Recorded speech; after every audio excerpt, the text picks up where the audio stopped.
Num jogo de xadrez existem peças que são prioritárias. O rei, a rainha, o bispo são fundamentais, estão sempre no tabuleiro. E na vida pública também existem peças chaves e fundamentais para que o serviço público possa ser melhor oferecido ao cidadão. Uma dessas peças chaves, para a nossa alegria, um grande amigo dessa casa, é o Wagner Victer. Ele que acaba de fazer um brilhante trabalho na SEDAI, agora inicia o seu novo objetivo, que é um trabalho voltado para a educação. Aliás, o que mais está em falta nesse país. Hoje, ele é o presidente da FAETEC e nós vamos explicar para você do que se trata essa sigla que provavelmente você já ouviu falar, mas não está muito familiarizado com ela. Tudo bem com você, meu amigo tricolor, Wagner Victer, fazendo gol de tudo que é jeito. Quem sabe o Fred, já que passou o Hernani, o nosso grande artilheiro do Flamengo, quem sabe o Fluminense chega à final com o Flamengo e perde. Olha, Gomes, tudo é possível, né? Na realidade, fenômenos climáticos acontecem. Acho que você sabe que pela história, está para falar aqui sobre educação profissional, mas em relação à história, eu particularmente, eu só vejo finais de campeonato na minha história, o Fluminense dando aquele chibum no Flamengo. Eu não vou nem falar desde Flávio, Assis e todas as finais, o gol de barriga do Renato Gaúcho. Eu realmente torço, porque o Fred está superando tanta coisa no Maracanã que possivelmente numa final ele pode até superar o Renato Gaúcho e fazer um gol de bunda contra o Flamengo. E seria uma coisa que daria um prazer especial. Ouviram? Não saiam daí, porque nós vamos conferir depois com o Wagner Victer, numa nova gravação, num novo programa, essa afirmação que ele fez, que o Renato vai fazer um gol de bunda. Aliás, o Renato fez de barriga, o Fred vai fazer um gol de bunda contra o Flamengo. Menorá na TV entrando no ar mais uma vez. Ô Wagner, o que é a FAETEC? Na realidade, a FAETEC é uma fundação, ela ligada ao governo do Estado, à Secretaria de Ciência e Tecnologia, e que tem função a administrar as escolas de ensino profissionalizante do governo do Estado. Então, são mais de 100 escolas que vão desde escolas tradicionais de teatro, que você deve conhecer, Martins Pena, o Instituto de Educação, Luiz Erges, a escolas técnicas tradicionais, como Visconde de Mauá, República, Ferreira Viana, e os centros de formação de mão de obra, que muitos conhecem como CVT ou CETEP. Então, é uma unidade que executa mais de 200 mil matrículas de alunos por ano, basicamente de alunos voltados a cursos profissionalizantes, ensino médio e nível superior, e que é administrado pela FAETEC. Eu sou o presidente da FAETEC, a gente cuida de entre funcionários próprios, terceirizados, 15 mil servidores, uma rede, certamente uma das maiores redes de ensino técnico que nós temos na América do Sul, e a gente está bastante motivado que esse convite que eu recebi, tanto do Gustavo, que é o secretário de Ciência e Tecnologia, quanto do Pezão, foi no sentido de nós profissionalizarmos ainda mais, avançarmos ainda mais na questão da FAETEC, num momento muito interessante, Oleski, que você estava falando sobre educação, você estava falando fora das câmeras. A questão da educação profissionalizante ela é mais importante no momento da crise. Supera-se crise em momentos que você, inclusive, tem desmobilização profissional através da qualificação de mão de obra. E você se torna mais produtivo e mais competitivo. Um dos grandes reclamos de qualquer empresário, sem dúvida nenhuma, no Brasil e no Rio de Janeiro, que é uma das unidades da União, não é diferente, a mão de obra brasileira não é muito bem qualificada. A FAETEC supre, ou deveria suprir, essa dificuldade. Obviamente você não está aqui para falar mal nem bem de ninguém e não é essa a nossa questão. Mas como é que você encontra o ensino na FAETEC? Você tem restrições ao que você viu? Você tem projetos de melhoria? O que é que vai ser exatamente a tua interferência nesse mundo que você abraça nesse momento, que é o mundo da educação e que é fundamental para o desenvolvimento de uma nação complicada como essa nação brasileira? Olha, eu sou um gestor público, inclusive sou oriundo, sou funcionário de carreira da Petrobras, e a gente sempre trabalhou dentro dos princípios de qualidade, que é a chamada melhoria contínua. O que é melhoria contínua? O que você tem de bom, você efetivamente trabalha para aperfeiçoar. E o que você tem que pode melhorar, se chama de oportunidade de melhoria. Não tem a mínima dúvida. A FAETEC tem excelência, tanto que das 10 escolas que estão hoje no Enem estadual, 7 são da FATEC. Agora, tem uma grande oportunidade de avanço, inclusive alinhado com aquilo que você falou, do empresário, da reclamação do empresário. Muito empresário reclama, mas muitas vezes se acomoda. Por exemplo, eu, quando estava na SEDAI, eu criei uma universidade corporativa para treinar os próprios empresários. Mas os empresários têm que colaborar também, oferecendo estágio, trabalhando que muitas vezes os seus profissionais possam ser professores das unidades. E essa aproximação é o que eu estou fazendo. Semana passada, eu tive com o governador Pezão, visitando o estaleiro Mauá, que é um estaleiro tradicional, na Ponta da Areia, onde começou a industrialização do Brasil, com o Irineu Evangelista Souza, o Barão de Mauá. E estávamos juntos, com o governador e com o Tutuca, que é o secretário, efetivamente fechando uma aproximação da escola técnica da área naval, que é o Henrique Lage, com o estaleiro Mauá, para que o estaleiro Mauá treine os alunos e os alunos possam ali estagiar. Essa aproximação, ela preenche a lacuna que você colocou. E, logicamente, eu sou o primeiro engenheiro da história da FATEC que assume a presidência. Eu não tenho a mínima dúvida que a gente vai conseguir dar um resultado muito bom, como tem conseguido nas outras áreas, até porque o Pezão está muito motivado com isso. Na verdade, você é o primeiro engenheiro que administra uma instituição educacional. De ensino técnico, muito bem, da FATEC. O ensino técnico, na verdade, como você bem colocou, num país em que há uma necessidade enorme de mão de obra, ele é fundamental para melhorar a qualidade de vida daqueles que querem ser profissionais na área técnica. Eu pergunto a você, quantos formandos você tem anualmente? E o técnico, a gente pensa muito técnico na engenharia, você tem técnico de outras áreas, claro, que a gente está formando, técnico de enfermagem, técnico de hospedagem, técnico de metrologia. Bem, o conjunto de escolas técnicas e cursos de qualificação profissional, porque você tem cursos, inclusive, de 4, 6 meses, nós executamos algo da ordem de 150 mil a 200 mil matrículas ano. Então, é o maior centro de formação de mão de obra técnica que nós temos aqui no Rio de Janeiro, e certamente um dos maiores da América do Sul. As escolas técnicas daquelas tradicionais, tipo Cefet, nós temos cerca de 20 escolas, e cada escola dessa da ordem de 2.000 a 3.000 alunos. Então, são centros fortes, produzem mão de obra de qualidade e técnicos nas diversas áreas, que vão desde técnicos voltados à área da expressão artística, como é a Escola Tradicional de Teatro, Martins Pena, algumas voltadas à área de comunicação, como Adolfo Bloch, uma escola bastante tradicional.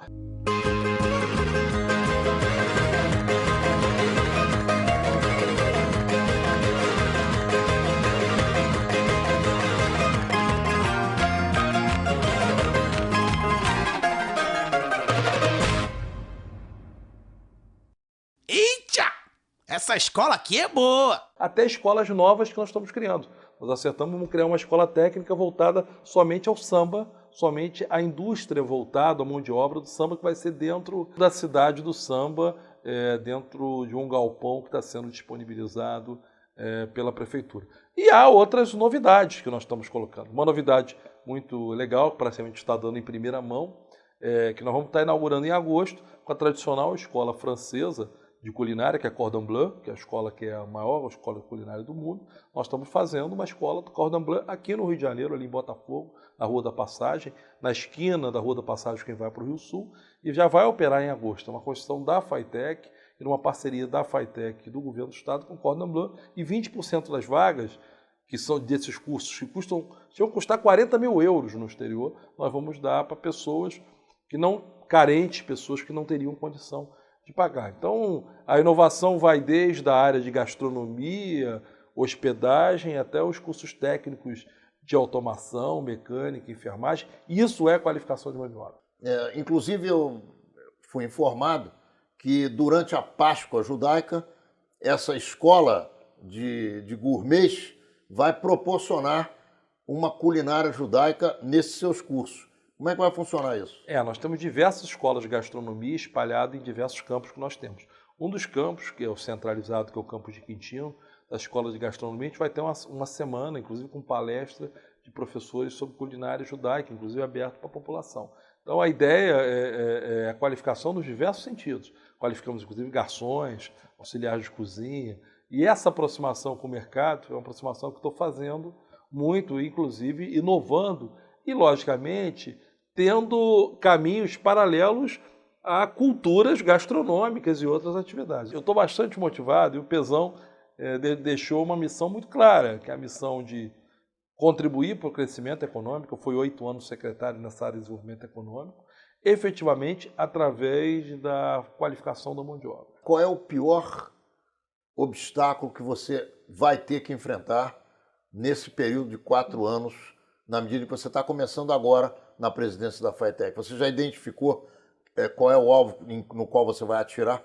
Eu sei que administrar envolve você fazer um diagnóstico e fazer inserções muito claras, objetivas, que você aumente a produtividade, identificando claramente o cliente, que é o cliente, a sociedade e, ao mesmo tempo, o jovem que precisa a formação. Então, a melhoria da cultura, da visão de atuar para o cliente é um desafio grande, que já tem avanços significativos, mas que a gente vai trabalhar. E eu não tenho a mínima dúvida, o corpo técnico lá, de professores, é extremamente qualificado, muito profissional, gente muito boa, alguns profissionais com mestrado, doutorado, bastante alinhados com a questão do ensino. É ter uma visão clara de, ao mesmo tempo, atender o cliente e conciliar a uma crise financeira, porque passa o país e, consequentemente, o governo do Estado.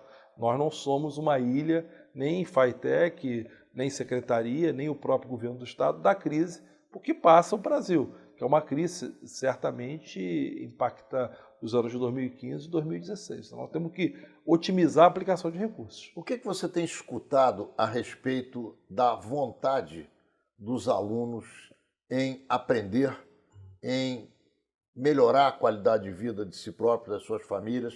E o que eles, na sua avaliação, se é que já deu tempo para isso, o que é que eles passam para a administração da FATEC no sentido do aproveitamento que eles vão fazendo do que lhes é oferecido?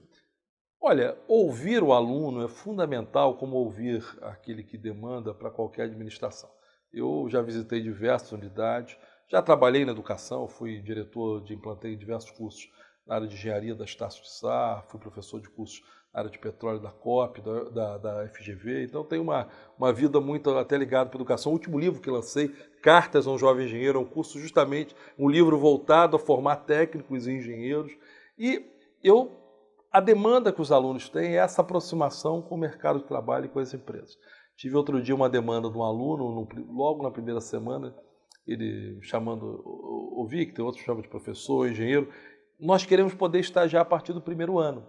E eu descobri que havia um obstáculo interno, burocrático e equivocado, de não permitir os alunos estagiarem a partir do primeiro ano. Eu estagiei desde o meu primeiro ano, inclusive fiz curso técnico antes de fazer engenharia.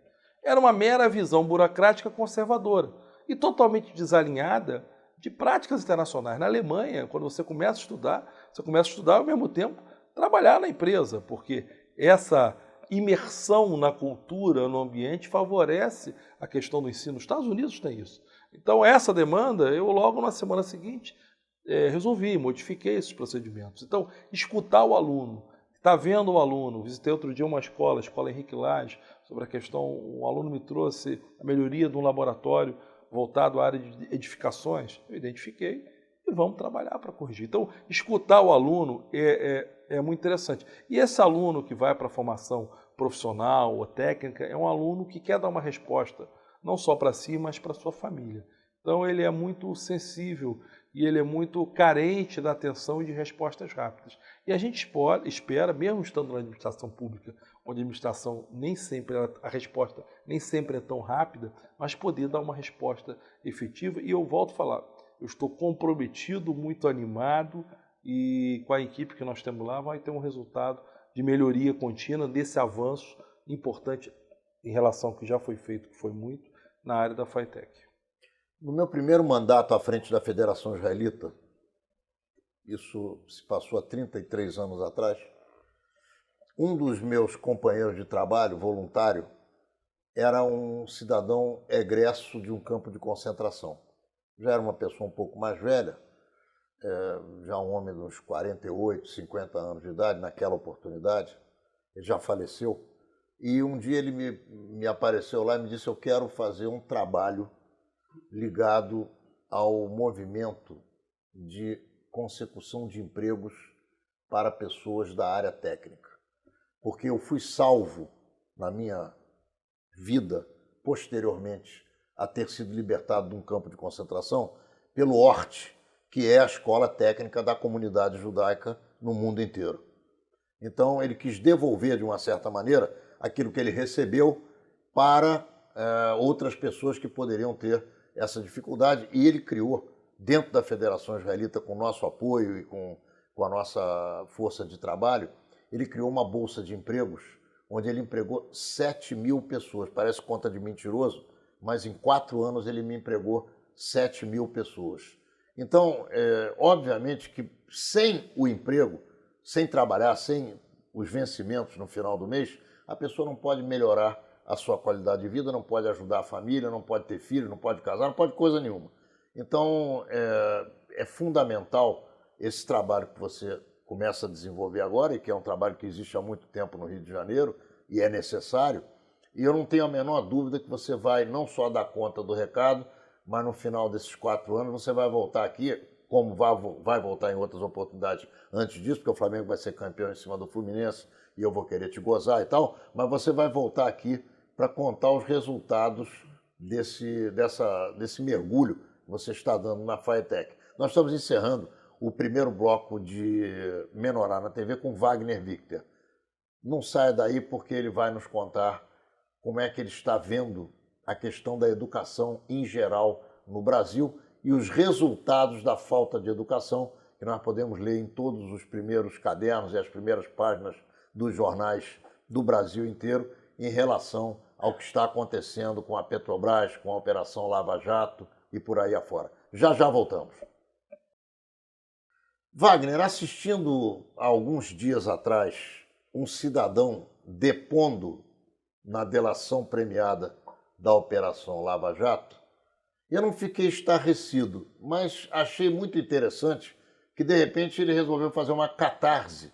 Eu não me lembro bem o nome dele, Berlusconi ou qualquer coisa parecida com o nome do presidente do Milan, Belusco, Barusco, é isso aí.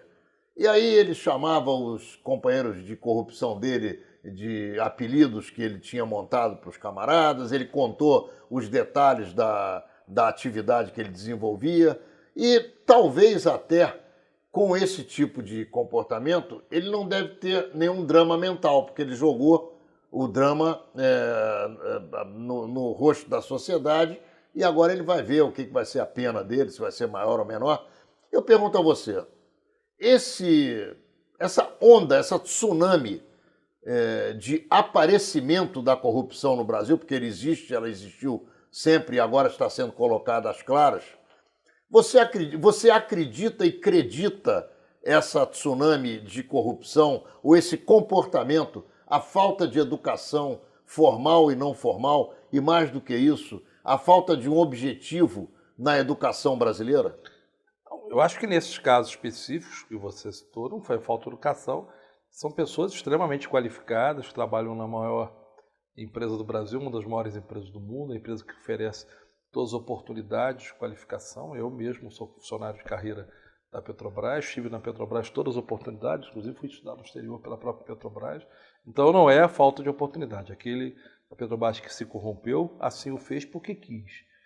Fez uma prática delituosa. É bom até que estejam reconhecendo a prática delituosa, apontando outros que estejam envolvidos, até que isso sirva de exemplo para que não volte a acontecer e que de alguma maneira resgate a imagem e a governança da Petrobras, que é uma empresa muito importante para o Brasil. E, logicamente, no âmbito da lei tem que ser punidos, identificados que fizeram outras práticas e criar, mais do que isso, mecanismos para que essas práticas delituosas, essas corrupções, que não são de agora, acontecem há muito tempo, elas possam ser rapidamente identificadas, debeladas e as pessoas afastadas.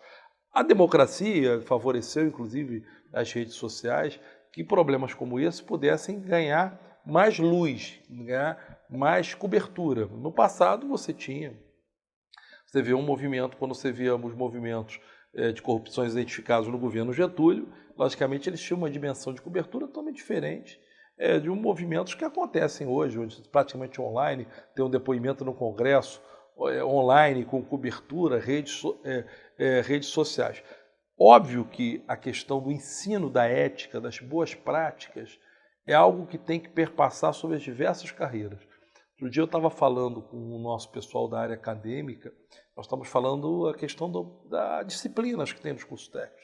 Estava discutindo algumas disciplinas na área de psicologia. Eu falei, olha, mais importante do que a visão das relações humanas é ter incentivado ao jovem desde o início, aquele que vai ser um técnico, que as práticas de boa governança, moral e principalmente de ética, elas sejam firmemente colocadas na educação, não achar que é uma coisa de fora.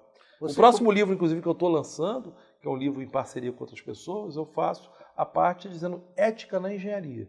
É um livro de ética, um livro voltado para a ética. Eu acho que, inclusive, a engenharia é uma área que os profissionais não estão sendo formados de maneira adequada, não é na ética somente, na ética do ponto de vista de práticas delituosas, mas inclusive da prática comportamental. Você vê uma série de engenheiros que, às vezes, sem ter uma avaliação profunda, condena uma obra ou leva um profissional por conta de uma só para aparecer. Você deve se lembrar o caso de uma adutora que rompeu, eu era o presidente da SEDAI, que um montão de engenheiros, alguns de clubes, foram a público falar besterol, condenando a SEDAI, só para aparecer, um montão de besterol, alguns inclusive que eu considero incompetentes, mas que ganharam toda a mídia naquele momento, e eram engenheiros, deveriam ser punidos pelo Conselho Regional, e depois, quando foi comprovado que não foi nada da SEDAI, sim uma prática inadequada numa empresa de refrigerante, não tiveram a ética ou moral de falar, erramos, fizemos um pré-diagnóstico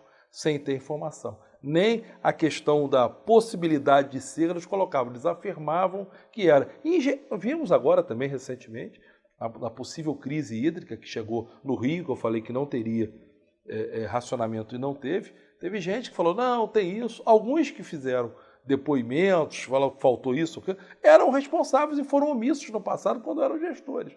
Então, a ética comportamental, isso tem que ser na mídia, tem que ser na engenharia, tem que ser nas relações, é algo que marca muito o processo evolutivo de uma sociedade. E você tem razão, isso está ligado à educação. Ô Wagner, você contou aqui para nós que você começou a sua carreira na Petrobras. Não, eu antes trabalhei, quando eu me formei como engenheiro, eu fiz o primeiro curso técnico, também sou técnico, fiz pelo Cefet, trabalhei em algumas indústrias como técnico, fazendo estágio, fui trabalhar com o Dr. Jorge Gerdau, como engenheiro recém-formado, Grupo Gerdau, depois fiz o concurso para a Light, que era estatal, trabalhei na Light alguns anos, chefei a área de manutenção de alta potência, e depois eu fiz o concurso para a Petrobras e fui engenheiro da Petrobras e gerenciei uma série de projetos da Petrobras. Como é que você se sente quando você assiste o assassinato ou a tentativa de assassinato da mais importante empresa brasileira, que sempre foi considerada por todo o povo brasileiro um patrimônio da nação e que hoje atravessa dificuldades, muitos até dizendo que serão dificuldades intransponíveis, coisa que eu não acredito. Acho que a Petrobras supera esse momento ruim que ela está passando. Como é que você se sente com esse tipo de questão, hein? Leste, uma tristeza profunda, até porque eu conheço muitas das pessoas ali, tá? Muitos são da minha geração. Muitos eu nunca poderia imaginar que teriam práticas delituosas. São pessoas que eu conheci, infelizmente vão pagar por isso, cometeram um erro e não posso ser leviano de xingar uma pessoa, mas foram práticas delituosas, têm que ser penalizadas. Eu lutei muito pela Petrobras. No período que eu fui membro da diretoria da Associação dos Engenheiros da Petrobras. Durante a questão da Constituição de 88, lutamos para colocar o monopólio estatal do petróleo. Depois eu lutei profundamente para a Petrobras não ser privatizada e era uma das pessoas da linha de frente para a Petrobras não ser privatizada quando o interesse do capital privado fez. Então eu tinha minha vida política, de militância pessoal em defesa da Petrobras. Com certo, depois quando fui secretário de Energia, muitas vezes lutei, defendi a Petrobras. Com muita tristeza, eu acho que o sentimento que eu tenho é de muita gente da Petrobras. Eu, pelo menos, considero positivo que isso tenha sido identificado e que aqueles que tiveram prática delituosa, pelo menos alguns deles já reconheçam que erraram e estão apontando prática inadequada de outros, de maneira que seja limpado. Não pode misturar a prática de algumas pessoas, alguns gestores, com a importância da Petrobras, que é um símbolo do Brasil um exemplo de reafirmação da capacidade e da competência do brasileiro. Você tem corrupção que aconteceu em outras empresas.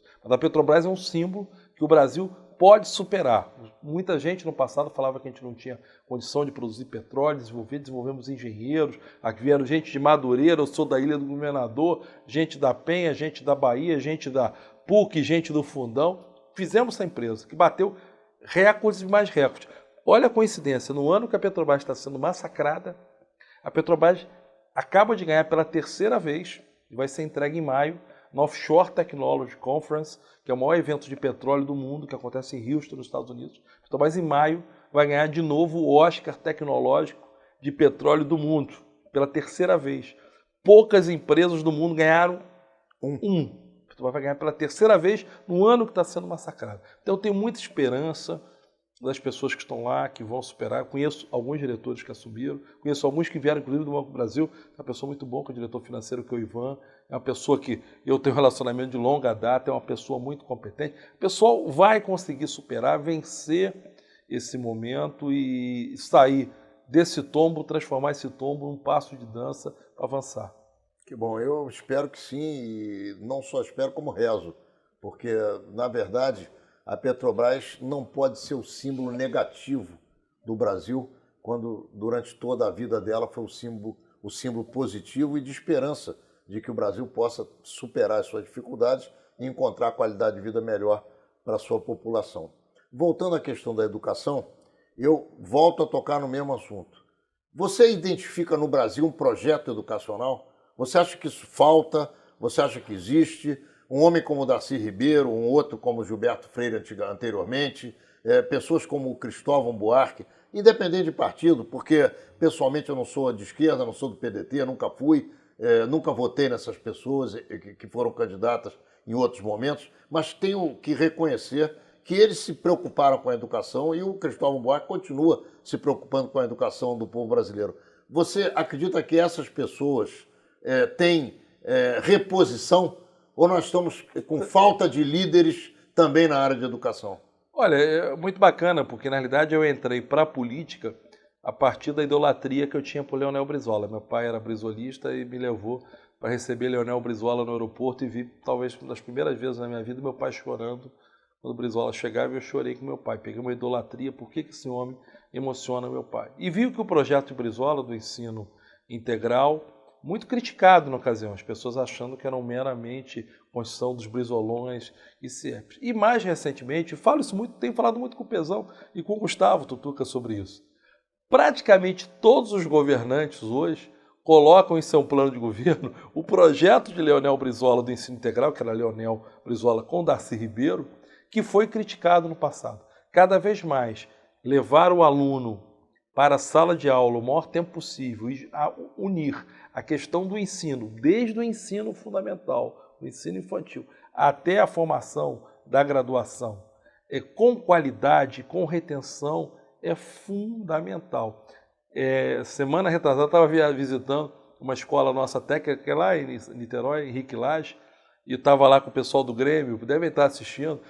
Falei, pô, e no negócio da namorada, ele falou, pô, professor, não tem nem tempo de namorar, porque eu começo aqui às 7 horas e a aula vai até às 17 horas todo dia. E aí do sábado até meio-dia. Falei, caramba! Mas ao mesmo tempo que eu falei isso, o caramba, eu falei, que bom que a gente, pelo menos com esse grupo, a gente está dando essa formação.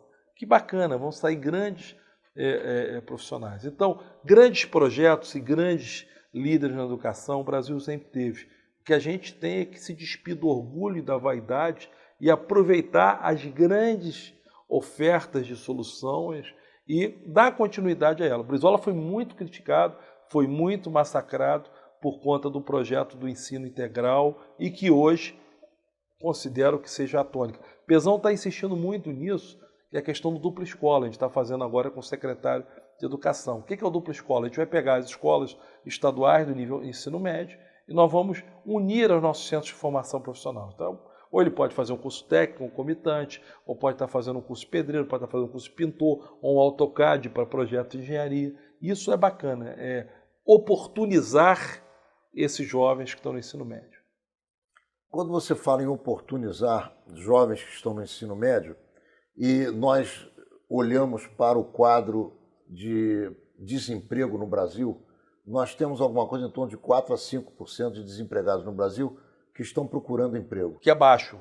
Mas aqueles que não estão procurando emprego não entram nesse índice. É o neném. Então, esse índice, na verdade, ele não é um índice verdadeiro. Qual será efetivamente o índice de desempregados que existe no Brasil por falta de qualificação técnica? Vocês têm alguma informação nessa área? Não. O processo de indicador que o Brasil utiliza para medir desemprego, ele é padronizado internacionalmente. Os chamados nem estudando, nem empregados, existem em qualquer lugar do mundo. Uma das variáveis positivas que a nossa economia ainda tem, que infelizmente deve piorar nos próximos meses, porque começou a rebater a crise, é a questão do nosso nível de desemprego. Nosso nível de desemprego, e especialmente no Rio, porque o Rio de Janeiro, o Cabral fez um belíssimo trabalho de trazer oportunidades, as Olimpíadas, está mobilizando muita gente. Ele é baixíssimo em relação a outros países, inclusive países do primeiro mundo. Você vai hoje em países como a Espanha, o nível de desemprego está da ordem de 20%, e de jovens até 21 anos, próximo a 50%. Isso ainda não chegou, espero que não chegue, apesar de achar que vai piorar um pouco. Não é o desemprego o nosso principal problema hoje. Espero que não chegue a ser. Talvez a qualificação faça com que nós sejamos mais produtivos, falta de qualificação faz com que a gente seja menos produtivo e faça com que possa gerar desemprego. Talvez esse desafio de investir na educação, que não é resultado em curtíssimo prazo, seja a tônica do Brasil para se igualar a países bastante desenvolvidos. Não saia daí. Estamos encerrando o segundo bloco com Wagner Victor, hoje presidente da FAETEC, e já voltamos com ele e com a educação, principalmente técnica, para que jovens possam ingressar no mercado de trabalho e qualificar melhor a sua vida e a vida das suas famílias. Já voltamos. Ô Wagner, qualificação física das salas de aula, qualificação física do equipamento entregue aos alunos. O que você está planejando aí para modernizar essa área da tua instituição? Bom, Leste, uma das coisas mais legais que o Cabral fez, e quando o Cabral anunciou, você deve se lembrar que o nego bateu muito, foi a questão de climatizar as salas de aula, quando ele foi botar ar-condicionado. Teve gente que bateu, porque muitas pessoas que bateram tinham seus filhos em escolas particulares que tinham ar-condicionado. O Rio de Janeiro, possivelmente, é uma das maiores coberturas de salas climatizadas. E na FAETEC a gente fez um trabalho nas nossas salas de escolas técnicas para climatizar. Nós tivemos escolas que eram centenárias. A Escola República, Visconde Mauá, foram escolas que nós climatizamos. Inclusive, eu tive a oportunidade de inaugurar. Botamos agora, pouco mais de 2, 3 semanas, escolas que tinham mais de 100 anos, hoje têm ar-condicionado. Por quê? Porque em função da modificação do clima e o calor que se coloca, se você não tem um ambiente de qualidade, de conforto, de temperatura, você não tem capacidade de aprendizado. E esse é o investimento que está fazendo. Estamos fazendo um investimento também muito grande. A FAETEC hoje dá merenda nas escolas técnicas para as pessoas que ficam lá, dá o cartão para as pessoas terem o transporte, inclusive mecanismos para reduzir a evasão. Um grande desafio, até numa pergunta que você fez antes, é como a gente cada vez mais combate a evasão, retém o aluno. E isso há um investimento grande do governo do Estado nessa área, e a FAETEC é uma ilha de excelência. Como é que vai a computadorização por aluno? Temos um programa que nós vamos ser pioneiro aí, que é a questão de um computador por aluno, chamado UCA. Nós estamos colocando em algumas escolas nossas. A primeira será em Nova Iguaçu, depois em Jardim América, República, um programa que, através de parceria com a Secretaria de Ciência e Tecnologia e com a FAPERJ, a gente vai incrementar a questão da informatização do aluno na educação.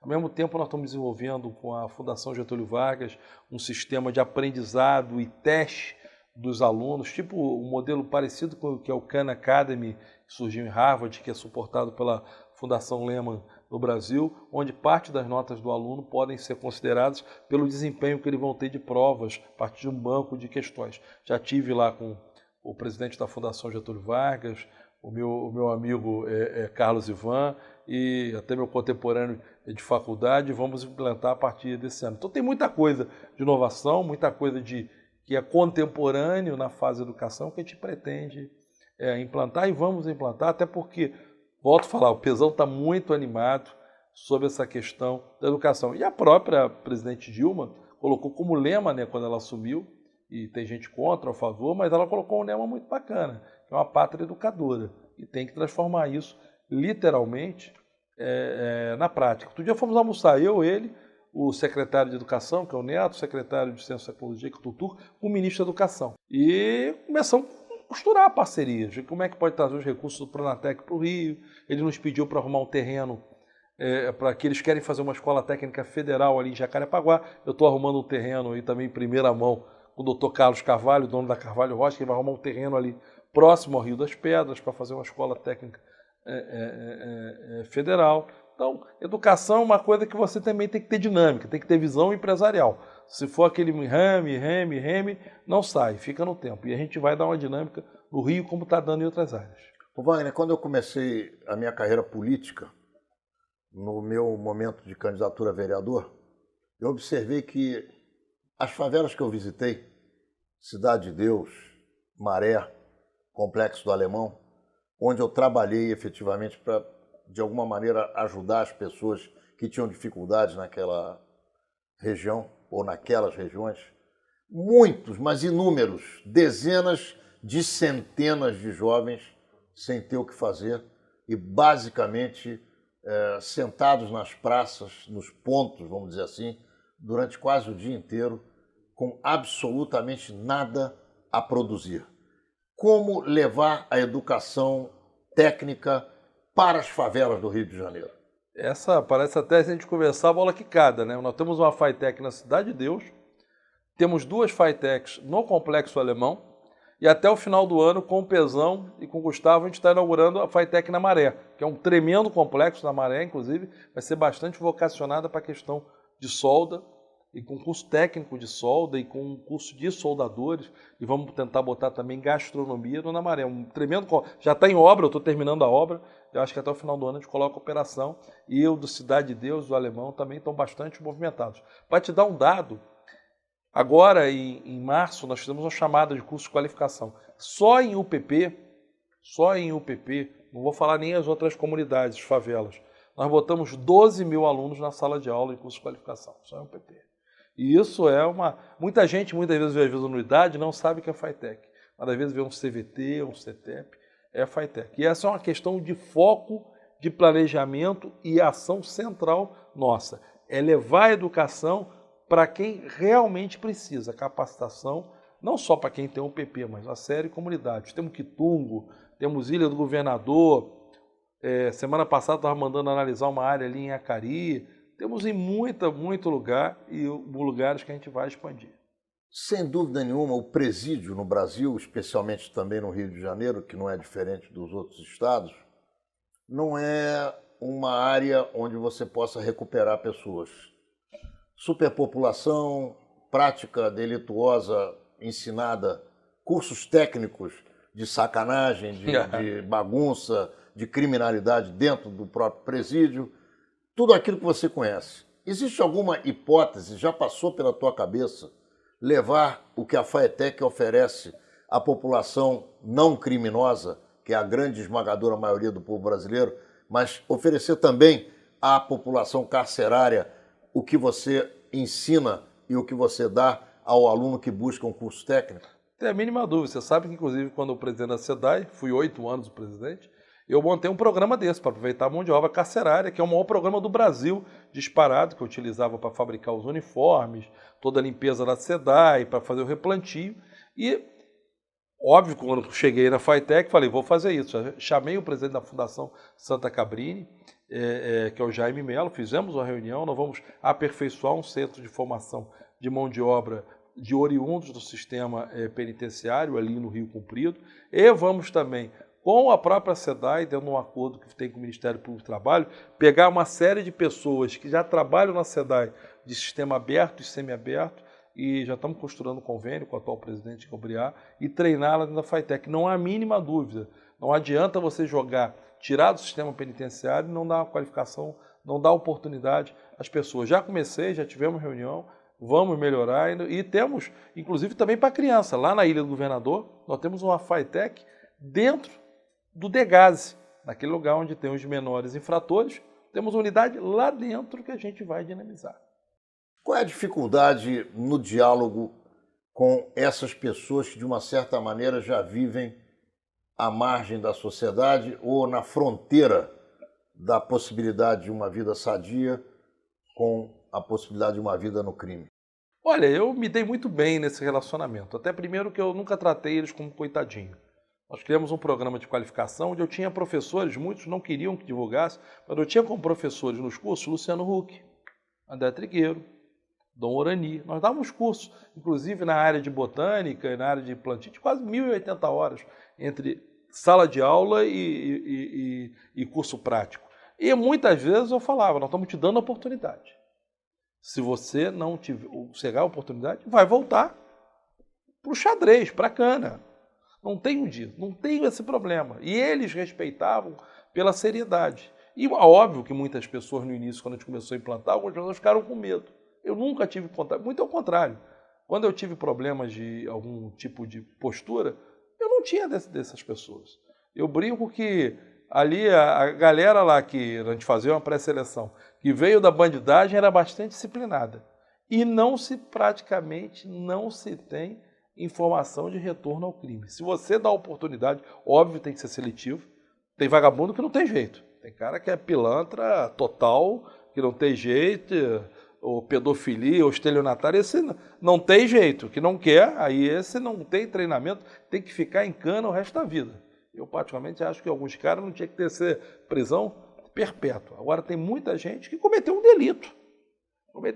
Fez uma prática delituosa. E reconhece naquele que oferece oportunidade. Quando eu entreguei diploma, eu vi muita gente me chorando, me abraçando. E a gente vê que é chorando, abraçando com sentimento. Eu fazia questão que o diploma, inclusive, fosse do mesmo tamanho da universidade rural, como se fosse um diploma de engenharia. Do orgulho daquela pessoa estar mostrando para o seu familiar do estudo. Isso é uma coisa muito bacana. Se você oferece oportunidade, a grande maioria das pessoas voltam ao bom caminho. Mas não pode tratar como um coitadinho, nem ter medo. E se errou, tem que voltar para a cana.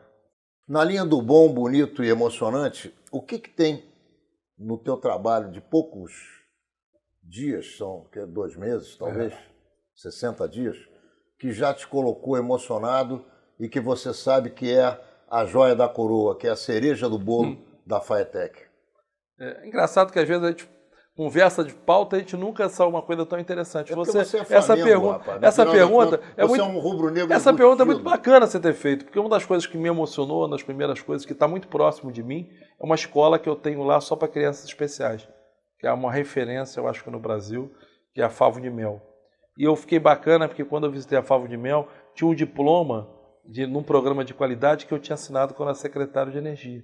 E ver mais de 200 crianças especiais com tratamento de topo.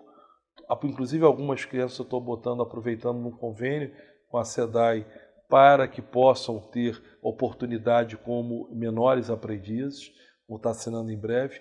E é uma coisa emocionante a maneira como é tratado e o carinho que é passado para aquelas crianças especiais. A escola que eu tenho, que eu acho que é um brinco lá dentro, que é a Favo de Mel, que é uma coisa que todos devem visitar, e aquele que acha que muitas vezes está triste, tem que ver a dedicação e o amor daqueles professores. Inclusive eu fui visitar a professora lá, a época a professora tal, aí quando eu falava, vamos na mesa, quando eu fui na mesa dela tinha a bandeirinha do Fluminense, falei, tinha que ser um tricolor.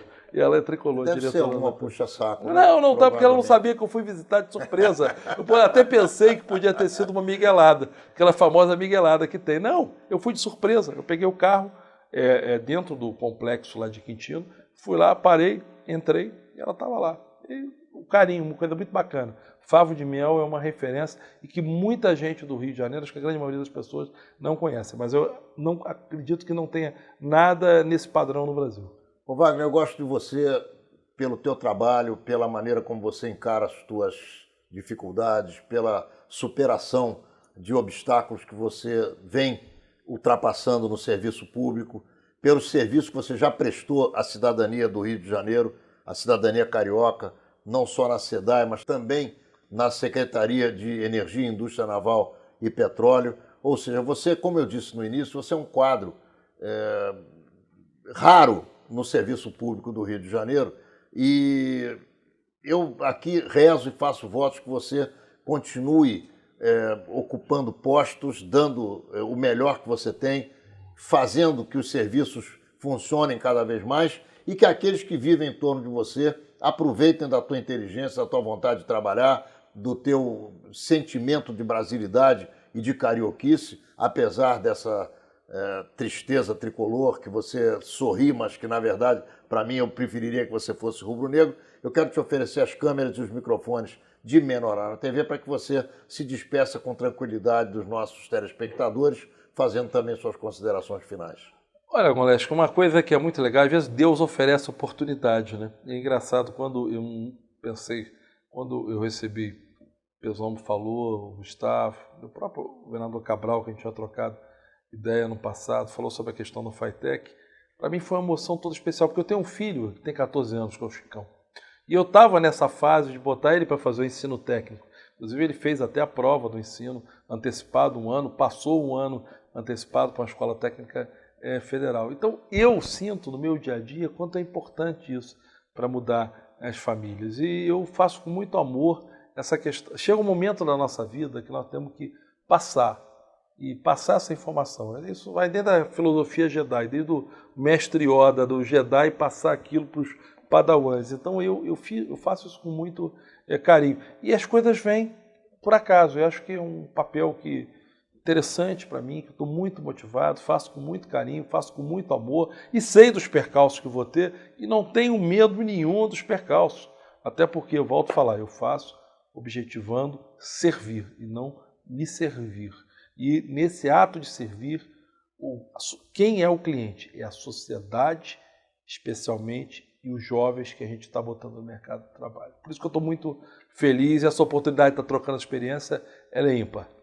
Menorá na TV entrando no ar mais uma vez na quarta-feira que vem, às 10 horas da noite, pelo canal 26 da NET e repetidas vezes em todos os horários em que você já se acostumou a nos assistir e que você pode conferir aqui embaixo da telinha. Nos vemos lá.